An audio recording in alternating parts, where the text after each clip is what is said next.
Hey Curiosphere, this is Pratham. And I'm Suraj. So on this channel, we discuss our thoughts and have a deep talk on an intriguing topic that we've come across and see where the conversation takes us. So for today's episode, we thought we should speak about words through quotes and quotes that we have encountered in our experience and in our lives. So we run each other through a quote and see what we think about it and take it from there. So, Suraj, for the first one, I thought I'd pick kind of an interesting one. Maybe you would have come across it earlier, but I wanted to see what you think about this quote. So it goes like, "Those who were seen dancing were thought to be insane by those who could not hear the music." Yeah.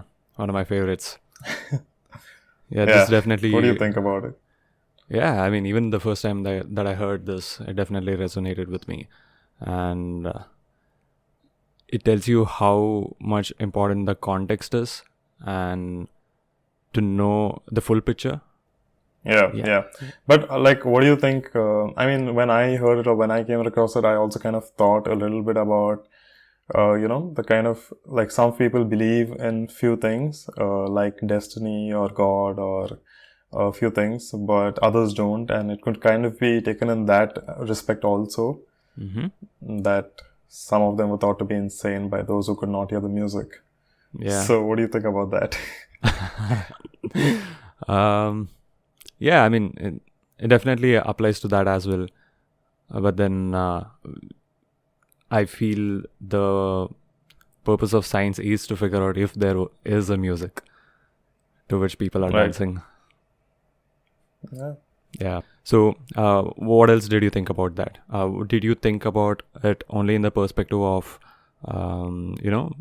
destiny and God, those stuff? Oh, mostly, yeah, because it kind of immediately resonated with me that, like a lot of times, something that I've thought about or something that I think is true has kind of been completely dismissed or ridiculed by a friend or someone I've come across and stuff.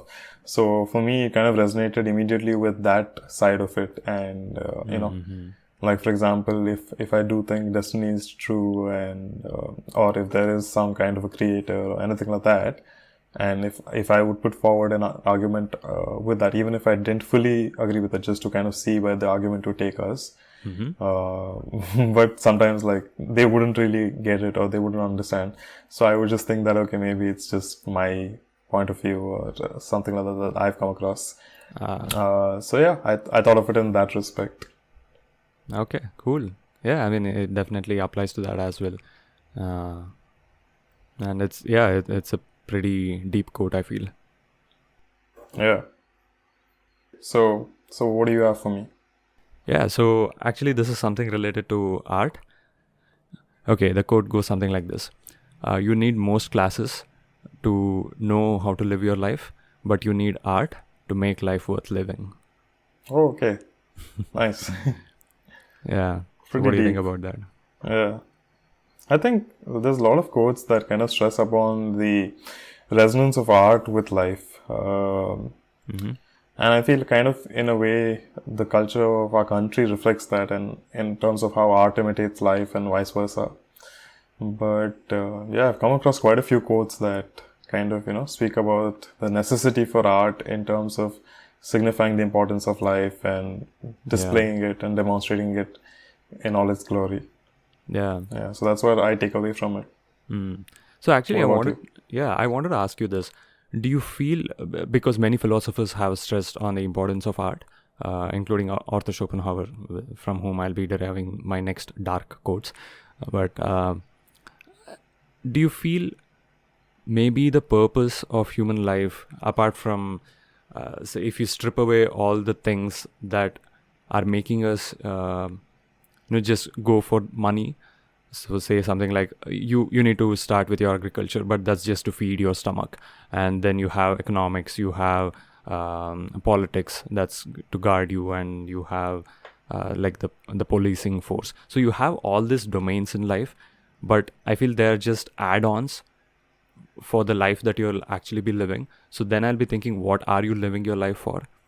So I'm pretty sure it's not for this things, this monotonous things that we are doing right now, just like go to work every day, 9 to 5, those things. But for what we are doing every single of these domains, what's the end goal?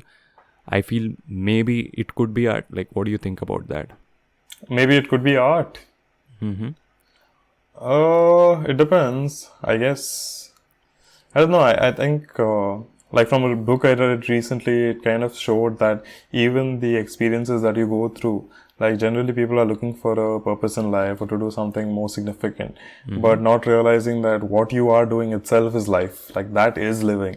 And even the mundane things, even the everyday things, even any conversation, the smaller things, things which don't matter so much, like just doing your, like maybe gardening or something like that, like whatever the smaller things in life, right? The everyday things, that itself has its own significance, and that is a part of life and its experience. So I don't know how much art comes into that. I guess maybe for me, what I take away from it is how blissfully you live, how happily you live. It's kind of an art in itself, the art of living, if I have to use that phrase. But yeah, that's what I take away from it. What about you? Yeah, so for me, when I say art, I don't mean in the sense that it's just drawing and painting. It's also music, it's stories, and that's how we've been living for, I think, throughout history. Like you tell each other stories, and your story is bigger than someone else's story. So I was reading this book called Sapiens, and I don't know if I mentioned. So he talks about this concept of everything being stories. So human beings, as a result of language, we were able to communicate, and that's how we got to the top of the food chain. And it was for you to get a large number of people to listen to you. It started with a story. Like, you see the tree over there, if you pray to that tree, and so he makes an argument that all this economic structure, political structure, everything is just stories. And even the concept of money itself could be, it is a story. Like, you just need enough people to believe that this piece of paper has value, and it will have value. Right. That's quite interesting, actually. Kind of draws on perspective and what one takes from the everyday social things also, right? Like the last part about the money and the paper thing kind of really got me thinking a little bit. Nice. Okay. Yeah, for those of you who haven't read that, definitely should check it out. Sapiens by Yuval Noah Harari. For sure. Okay, so this one is an interesting one. It goes like, I've often thought that the night is more alive and more richly colored than the day. Vincent van Gogh. Oh, nice. So what do you think about that? Yeah. Yeah, I mean, the first thing when you say Vincent van Gogh that comes to my mind is Starry Night. Yeah. Yeah.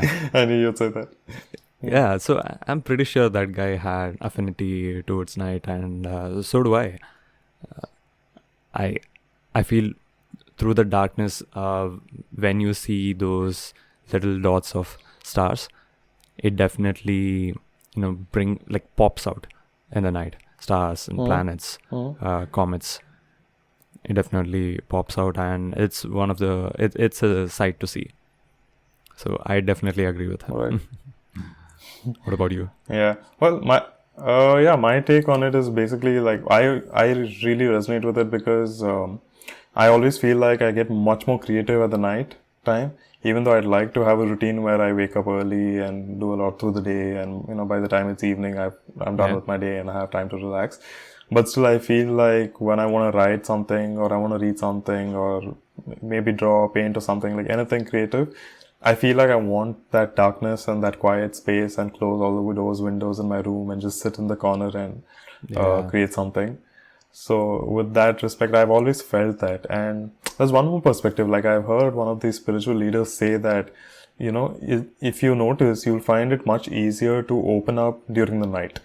Mm-hmm. And what I mean to say is that like when you're speaking to a friend or something, you'll feel much safer and much more drawn to opening up and talking about things than you would during the day, because the day is so vivid and kind of rigid, whereas at night boundaries are less defined, physical boundaries are not that visible, things are a little more like, how do you say, a little more mixed. You're a little easier to kind of open up and let go, and it's not so distinct and conspicuous.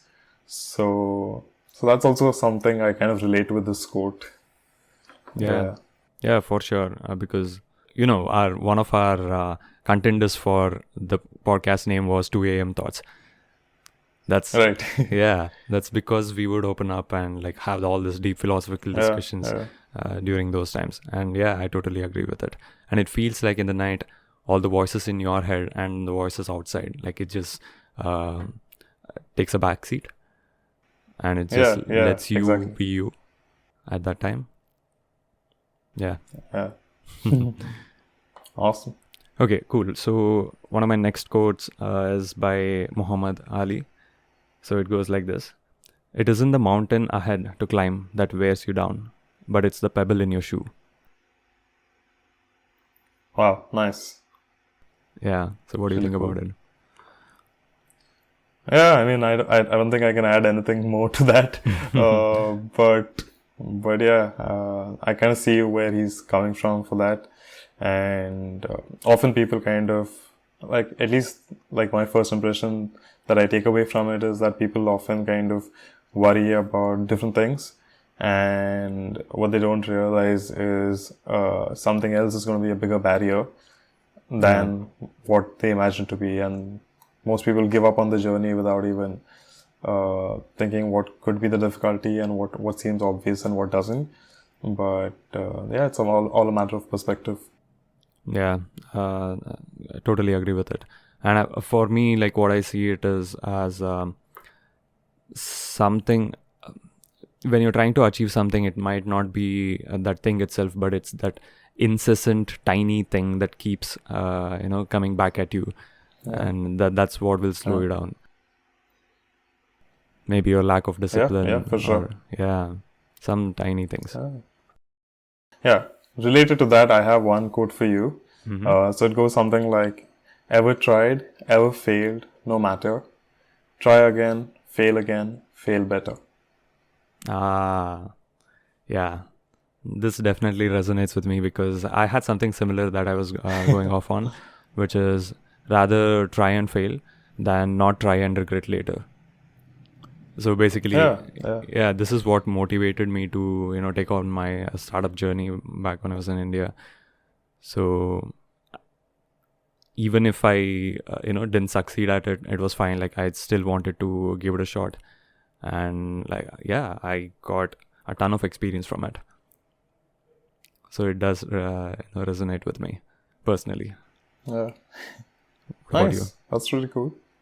Yeah, I think same. Like there have been a lot of times that I felt like giving up in a recent personal experience, but then some things like this quote and other things that I thought of kind of kept me going. And I mean, there was no choice, but but still, I'd like to think that I kind of chose to persist and persevere and survive. Yeah. And along those lines, I actually had another quote, which is like, "No matter what anyone tells you, words and ideas can change the world." Oh, yeah. True that. Yeah. I know. Okay, so I'll go next, and this is one of the darker quotes that I have. But yeah, like it is definitely, it shines light on some of the truths that sometimes we wouldn't want to accept. But yeah, so this is how it goes. So it says that human life must be some kind of mistake. The truth of this will be sufficiently obvious if we only remember that man is a compound of needs and necessities hard to satisfy, and that even when they are satisfied, all he obtains is a state of painlessness, where nothing remains to him but abandonment to boredom. Damn. Exactly. Quite pessimistic, and it kind of reminded me of a friend of mine. You know which friend? Yeah. Yeah. uh, I mean, I'm not sure I agree What do you think? because there's a lot to it, but it's definitely interesting. Yeah. So for me, mostly it is. Do you remember the conversation we had once where I was telling about no matter what we get in life, we probably would be like there's this curve where we are excited about it until we get it, and maybe there's a slight spike, and then either it saturates or it goes down. Like you won't be interested in it anymore. Maybe if you take that stimulus away from it for some time, you can be re-excited by the same thing, but I'm not sure if you can sustain your excitement on that for a longer period of time, no matter what it is. That's what I feel. Um, yeah, what do you think? Yeah, it's true. At least for me, what keeps me going is mostly exploration, whether it's mental or physical. That's what kind of keeps me excited and happy and going, unless some other factor disturbs that and causes pain or other things. What fundamentally keeps me going is that there's so much to explore. So that's kind of why somehow I try to keep myself off the pessimistic track or manage to do that. But I mean, there's some truth in that quote for sure. But I don't think that's the whole experience. Okay, yeah, fair enough. And I think one of the things that you had mentioned while we were discussing the same thing like a while back, and on a positive note, which was maybe that is what keeps us going and keeps us um, enables us to try new things, because maybe you're bored with something that you were excited before, and now you want to try something else. So maybe that's how we get new experiences and find new things in life. That's true. Yeah. So yeah, I definitely agree with that. And regarding that pessimistic thing, right? So I heard a very intriguing thing about pessimism by Alan Day Bottom. That guy is the guy who narrates the School of Life on YouTube. Okay. So what he was telling is life, the actual pessimistic view by these philosophers, Arthur Schopenhauer, Friedrich Nietzsche, and all. It's not that it's not worth living. So, but it's basically that life generally tends to go bad, and if you do not do anything, the natural state is for it to fall to down. So only through your actions can you make a difference and can you make it worth living. So it's not that things will always happen for the best, but you have to make the best of what happens. Nicely put. I think that's true. Unless you kind of take the reins and control it, it will kind of go its natural path, which may not be that happening. Or yeah, that's true. But again, the logic of one shoe may not fit for all. Like, the same logic or same approach may not work for every kind of life. People live in different times and different countries and different contexts and all that. So, yeah, true that. Okay. Well, I have one that I kind of resonate with a little bit. So let's see what you think of it. So the quote goes like, "Walk like a king, or like you don't care who the king is." Nice. I'm trying to think if I have lived such a life or have had such mindset before. I don't think I've ever had, I don't care attitude, like you don't care about anything attitude, because I do care about what, like how I affect others. Like if it's in a bad way, obviously I don't want to be doing that. And yeah, I'm not sure to what extent I resonate with that code. Okay. Okay. What about you? What made you? For me, the last part is quite significant because I remember once. It's actually kind of funny. So once a friend of mine and I were crossing the street, and I found an opening and I just kind of like ran for it. And he was like, he took like a minute or something until the traffic cleared out and stuff, and then he crossed. And then he was like, You don't run like a dog, walk like a king, is what he said. And Oh, yeah, I mean, all these quotes in the middle of the street. yeah, I mean, after once we crossed when we were onto one side. So, but yeah, and that time this quote was the only thing I could kind of tell him that either you walk like a king or like you don't care who the king is. So it doesn't matter to me what anybody else sets the bar for anything. It's just like you can be your own humble self, and it's totally fine. Like you don't have to kind of go by the standards of anybody. Yeah. But No, that is true. From that perspective, I totally agree that you do not have to, follow the norm that other people have set, yeah, unless, of course, it doesn't, hurt someone or restricts their freedom or something. Yep. Yeah, Awesome. totally agree with that. One of the next quotes is it's kind of about death, and the reason I like it is how beautiful it is and how it makes you think about life more than death itself. So it goes like this: Death must be so beautiful, to lie in the soft brown earth with the grasses waving above one's head and listen to the silence. To have no yesterday and no tomorrow. To forget time, to forgive life, and to be at peace.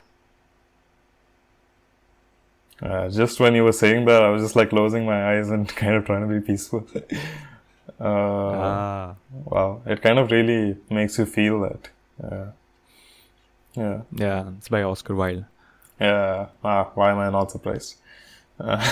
Yeah. But It yeah, I don't know.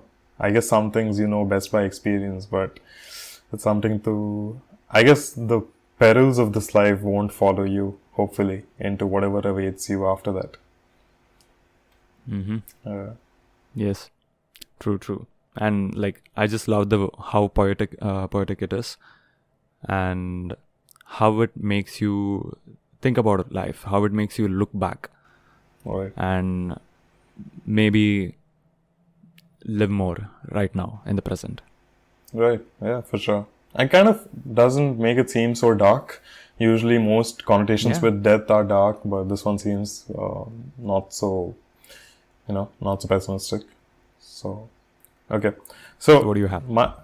So my next one is actually from a movie, and I'm not going to give away too much, but I'll just set a context. So basically, there was something that this protagonist, she was going to be chosen for, and instead she chose to be honest during her interview or her screening, and that was not needed by her. If she would have been dishonest, she would have easily gotten it, but she chose to be honest, and instead it went to someone else, this old guy. Okay, so it's a conversation between her and him, and he basically says when they meet one final time before he goes for whatever he's selected for, and he basically says, I wish the world was a place where fair was the bottom line, where the kind of idealism you showed at the hearing was rewarded for and not taken advantage of. Unfortunately, we don't live in that world. And she kind of looks at him and says, it's funny, I always thought the world is what we make of it. So what do you think about that? Yeah, again, I think this ties back to the actions that we should do in order to get things going the way we want it to go, and we do not have to wait for the world to do it, or hope that everyone will start living the way that you want to live, or things will go right. So it's only through our actions that we can influence our fate in a way. Yeah, I agree. And I think mostly it's more like people start thinking that, oh, it's a drop in the ocean, or what difference is this going to make, or the world is a cruel place, or it's a greedy place, so how would it matter if even I behave the same way, and things like that. They blame it on the world, or they say the world is so and so XYZ kind of a place and stuff. And what the line is basically trying to say is the world is whatever we choose to make it. if we behave this way, it would be this sort of a place. If we behave that way, it would be that sort of a place. So the world is what we make of it, and nothing more than that or nothing less than that. So I just felt like it was such a good philosophy to live by, kind of thing to teach people, to make sure that each person makes a difference, kind of a thing. Yeah, for sure. And this actually reminded me of a short story that I had read a while back. Mm-hmm. So this is basically a person who's jogging near a lake. He just sees another person who has like one or two tiny baby tortoises, and he'll be brushing their what do you call their shell? Yeah, he'll be basically brushing their shell because it had got some fungus or something like that. And he keeps seeing that every single day, or I think once a week, that he comes there and he brushes that off of the tortoise. And then one day he just asks him like, what are you doing? And he was like, yeah, I'm just taking this thing off for the tortoise because it's gonna help it. And he tells that, but what difference does it gonna make? There are like thousands, if not millions of tortoises and turtles like in the ocean and everywhere in the world. How does this gonna make any difference? And then this person replies that, yeah, maybe it's not gonna make a difference in the grand scheme of things, but for this particular tortoise, it's the world of difference that I'm creating. Nice. Nice, really nice. Yeah. Again, back to perspective, actually. Yeah, that's so true. And yeah, that hit really hard. So even though we think that, okay, I just help one or two people, how does it gonna help? But for those one or two people, it makes all the world of difference. Yeah, for sure. Okay, so my next one is by the YouTuber Veritasium, who makes physics videos, right? So I was watching his life history, and he had made a video about how it transpired, like from physics PhD to being a YouTuber. And he told one quote that stuck with me, which is, sometimes I think it's a blessing not to know how bad you are, because if I had known, I probably would have quit. Nice. Yeah. So this is just to give you a context, this is in the context of him making his initial few videos. Now looking back at it, like he feels that he could have done a better job at it. But while making those videos, like he didn't know how it was going to come or not. And that's the reason he didn't stop doing those things. Everyone will start as a beginner, no matter like even Beethoven or anyone. Everyone starts as a beginner. So you shouldn't quit it. You should be consistent and go ahead with it. Yeah, I think it reminds me of another saying that I read long back, which went something like, those who gave up were mostly the ones who didn't realize how close to success they were while giving up. Yeah. So true. I think we've all seen the illustrations of it. Yeah. Where there's a miner digging for something, and when he's so close to it, he gives up. Okay, mine. The few I've chosen are more like literature. From literature and stuff. So the next one that I wanted to kind of run by you was this. I slept and dreamt that life was joy. I awoke and saw that life was service. I acted and behold, service was joy. Rabindranath Tagore. Oh, damn. That's really good. Yeah. And I can definitely resonate with it personally, because I was volunteering back when I was in India. I was teaching maths and science for you told me. underprivileged kids. Yeah, and that definitely was truly a joyous part of my life. Even though it took like 2 hours just to go one way and then teach them and come back. Yeah, I love that experience, and it truly is a joy, to serve this in whatever way we can. Yeah. So totally agree with that. Yeah, same for me. Like I recently went to the Isha Yoga Center.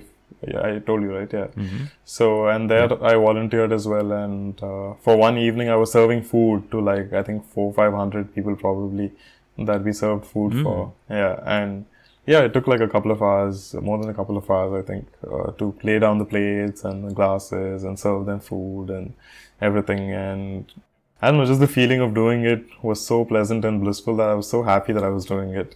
And like I really resonate with this quote a lot, and in general with Tagore. So yeah. Mm-hmm. So I just wanted to ask you one question. So does it give a sense of purpose when you're doing that? So you feel that you are here for that, and not really, not in my case at least. But I definitely feel like one of the things that I want to do in life before I die is to serve people, like to help people. And but on some level I'm doing it already with what I do have currently, resources.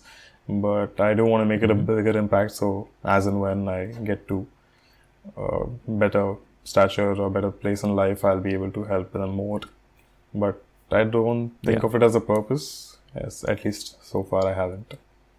Yeah. Okay. Nice. Cool. So for my final quote, this is one of my favorites, and I found it quite late in life. Like, I hope I had found this a bit earlier. But yeah, this is the one that I adhere to it the most, or try to adhere to it the most.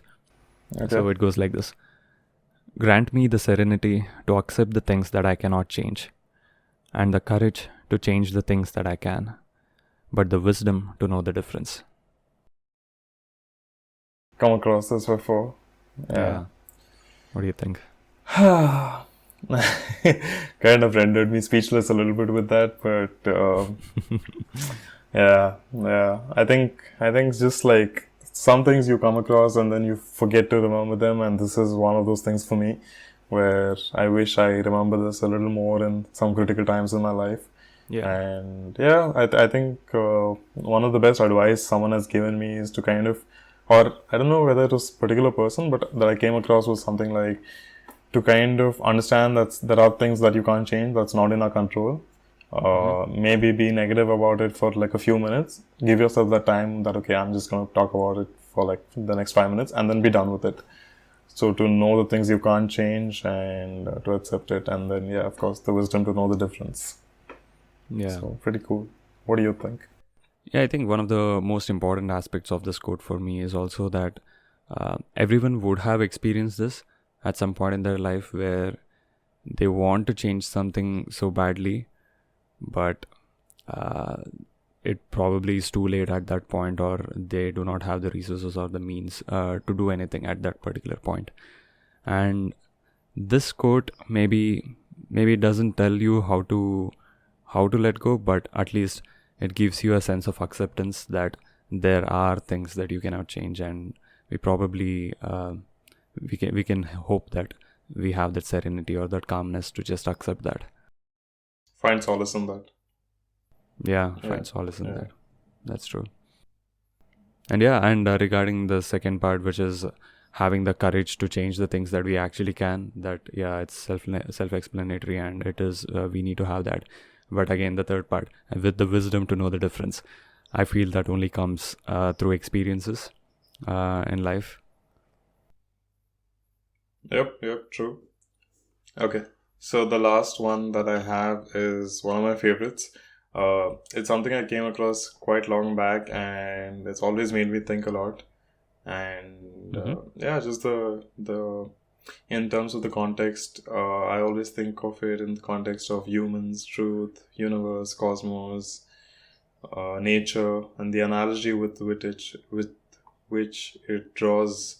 I mean, you'll hear it, but I just wanted to kind of set the context a little bit also. So the quote goes like, "The water in the vessel is sparkling, the water in the sea is dark, the small truth has words which are clear, the great truth has great silence." And it's by Rabindranath Tagore. I'm not surprised. Yeah. So what do you think of that? And there's so many things to unpack. And do you mind leading on this one? I think then I'll get some context. Sure. So for me, when I listen to this quote, like, first of all, the analogy itself, how it's drawn a parallel with nature and of water, something so basic to life. And it's so beautifully written that what really resonates with me is the last two lines. The small truth has words which are clear. The great truth has great silence. So what I take from the small truth is something that we kind of experience in our everyday lives. That, for example, the quotes that we're discussing, or random facts of life, or things that we experience and learn from life. Those small little truths of how patience is a virtue, and things like that. And the great truth is something for me, I look at it in terms of the bigger picture of like God and universe and cosmos and the existence and of the reality of which we exist, humanity and truth and things like that. So I feel those things have a general silence to them, and that silence I interpret as humility, as no noise, just a silent existence. Just a sound, maybe just quiet vibration kind of existing, and what I mean by that is just something like the great truth need not be plastered all over, written in the skies and stuff. It exists, and there's a quietness about it. If you want, you can dig deep and dive deep into it and learn it, but otherwise it will just continue to indifferently exist as it is, and you can live with the smaller truths of life and no worries. So that's kind of what I take away from it. What do you think? Yeah, I mean, you said it best when you put it as being humble. So it definitely is an humbling experience, because there are so many things that we currently do not know. And again, my rational brain, it goes to the part where you say that the great truth is silent. Maybe that it could be a sign that there isn't one. I knew you should have. Yeah, I should have known that you would go there. Yeah. Seen it coming, huh? So yeah, I mean, it could be one. One way to interpret that. And also, like, I've just been having these thoughts to myself that because I keep thinking about the purpose of life and the meaning of life and the grand scheme of things and all that. And I feel it's just my hypothesis that it's a result of our pattern finding brain, that we humans, we want there to be some meaning in the things that we do and in the things that there are in the outside world, whatever we see. So we try to find all these things even in the smallest of the events or places. Like you've seen many examples where even on the moon, when the photographs taken on the moon, there'll be some arrangement of rocks which might look like a face. And it's just a pattern finding brain. So I feel that even the search for purpose is kind of like that, wherein there probably is no purpose, but we so badly want something to be there because it gives us a sense of solace. Yep. I agree there, and I kind of particularly ascribe to the fact that life has no purpose. I mean, the purpose is life, to create life, and it creates a world full of possibilities that you can make real with you can make any possibility real with the amount of effort and time, right amount of effort and time, and life doesn't need a purpose. It encompasses everything. It encompasses all purposes together. So yeah, I agree with you on that. Glad we are on the same page on that. Yeah. Yeah. Okay, I think we'll end it here. Guys, feel free to leave your thoughts and comments down below if you're on YouTube, and if you're listening to us on other platforms like Spotify, Amazon Music, Google Podcast, Apple Podcast. You can find us on Instagram at curio.sphere. Thanks for tuning in, and have a good one.